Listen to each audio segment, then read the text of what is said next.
Сәлем достар! Біз сіздермен алдыңғы сабақта жай бөлшектерді көбейту, аралас сандарды көбейту тақырыбына есептер шығарғанбыз. Бүгін сол тақырыпқа есептер шығаруды жалғастырамыз.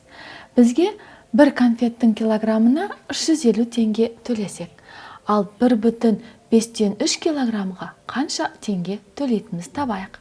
Ол үшін есептің шартын қысқаша жазайық. Бірінші берілген есеп: 1 килограмм конфет үшін біз 350 теңге төледік. Ал 1,5-3 килограммға қанша теңге төлейтініміз белгісіз.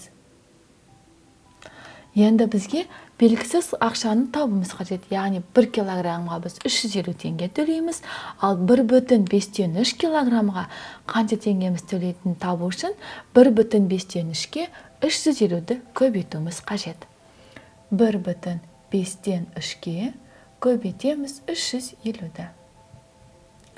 Ал берілген аралас санды бұрыс бөлшекке айналдырамыз. 5-8 көбейту 350.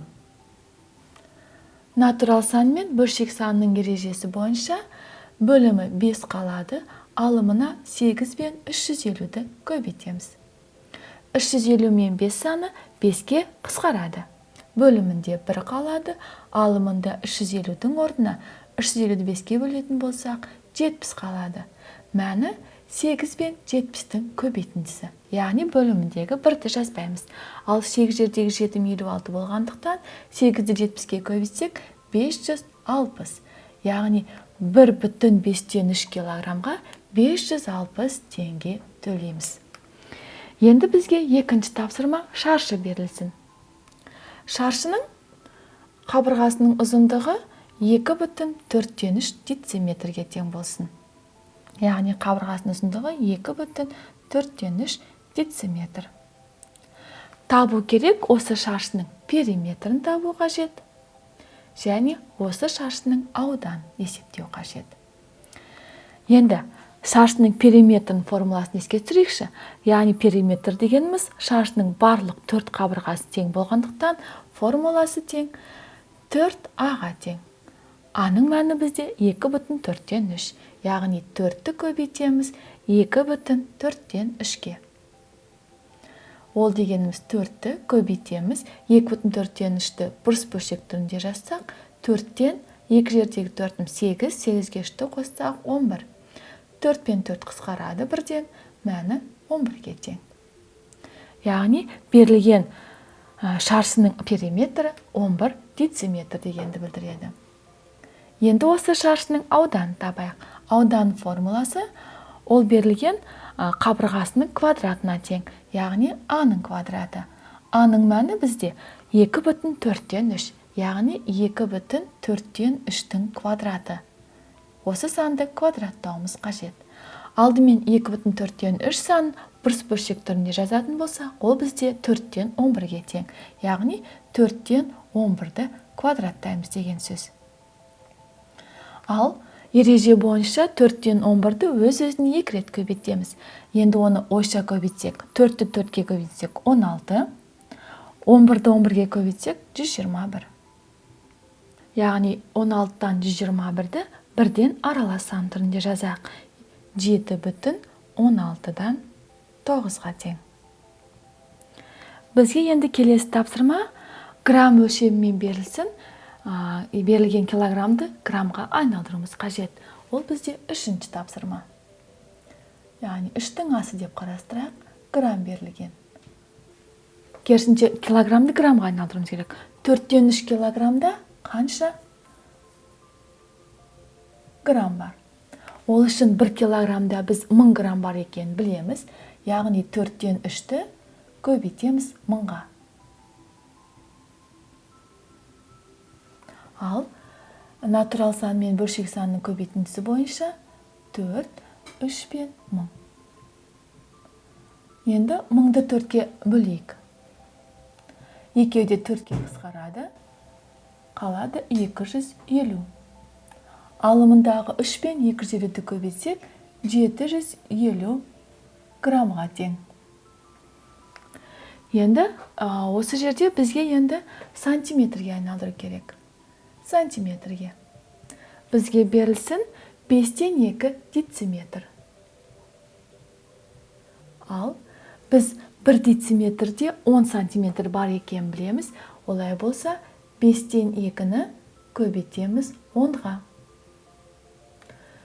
Сонда бұл жерде 5 пен 10-ды қысқартуға болады бірден. Екеуде 5-ке қысқарады, сонда мәні 4 сантиметрге тең.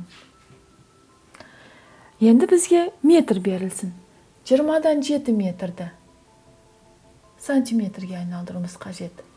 Ол үшін 1 метрде 100 сантиметр бар. Олай болса 20-дан 7-ні көбейтуіміз қажет 100-ге. Енді 20 мен 100 екеуі 20-ға қысқарады, 5 қалады. Алымында тек 7 мен 5-тің көбейтіндісі 35 бөліміндегі 1 жазылмайды. Сонда 35 сантиметрге тең. Енді бізге секунд уақытпен берілсін. Яғни бұсы секундқа айналдыруымыз қажет. Ал бізде берілетін уақыт 3-тен 1 минут болсын. 1 минутта 60 секунд бар екен білеміз. Олай болса 3-тен 1-ді көбейтеміз 60-қа. Ал 3 пен 60 екеуде 3-ке қысқарады. 60-ті 3-ке бөлсек 20 қалады. Бөлшектің бөлімі 1-ге тең. Бөлімін жазбаймыз. 20-ны 1-ге көбейтсек 20-ның өзі 20 секундқа тең. Енді бізге 2-ден 1 сағатты секундқа айналдыру қажет. 2-ден 1 сағатты секундқа айналдырайық. Біз білеміз 1 сағатта 60 минут бар, 1 минутта 60 секунд бар екен, ал 1 сағатта қанша секунд бар? Яғни 1 сағатта 60-тың квадраты ол 3600-ға тең. Яғни 2-ден 1-ді біз көбейтеміз 3600 секундқа. Бұл жерде 2 мен 3600 2-ке қысқарады. Қысқарсақ 1800 қалады. Сонда 2-ден 1 сағатта 1800 секунд бар. Енді бізге 4-ші есеп теңдеу берілсін. Теңдеудің түрі бұлай. 12-ні көбейтеміз x минус 1,10-нан 3-пен көбейту қажет 6-тан 5-ке. Мәні 0-ге тең. Енді бұл жерде белгісіз x-тің мәнін табуымыз қажет. Ал кез келген жақшаның алында сан мен жақшаның арасында көбейту таңбасы бар екен ұмытпайық. Олай болса x минус 1-ден 12-ні теңдіктің сол жақ бөлігіне бөлу амалымен шығарамыз.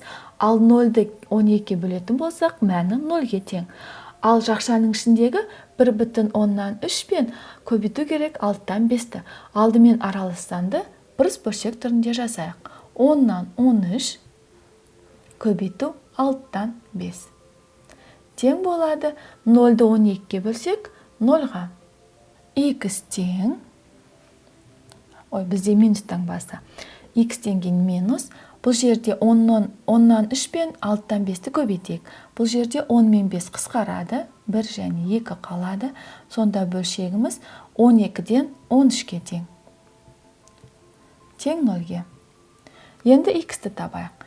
X тең 12-ден 13-ті теңдіктің оң жағына қарама-қарсы таңбамен шығарсақ, 12-ден 13-тің өзіне тең. Ал 12-ден 13 дегеніміз өзі әлі бұрыс бөлшек. Бұрыс бөлшекті аралас сан түрінде жазатын болсақ, 1,12-ден 1-ге тең. Біз сіздермен қарастырдық жай бөлшектерді көбейту және аралас сандарды көбейту тақырыбын. Келесі кездескенше сау болыңдар.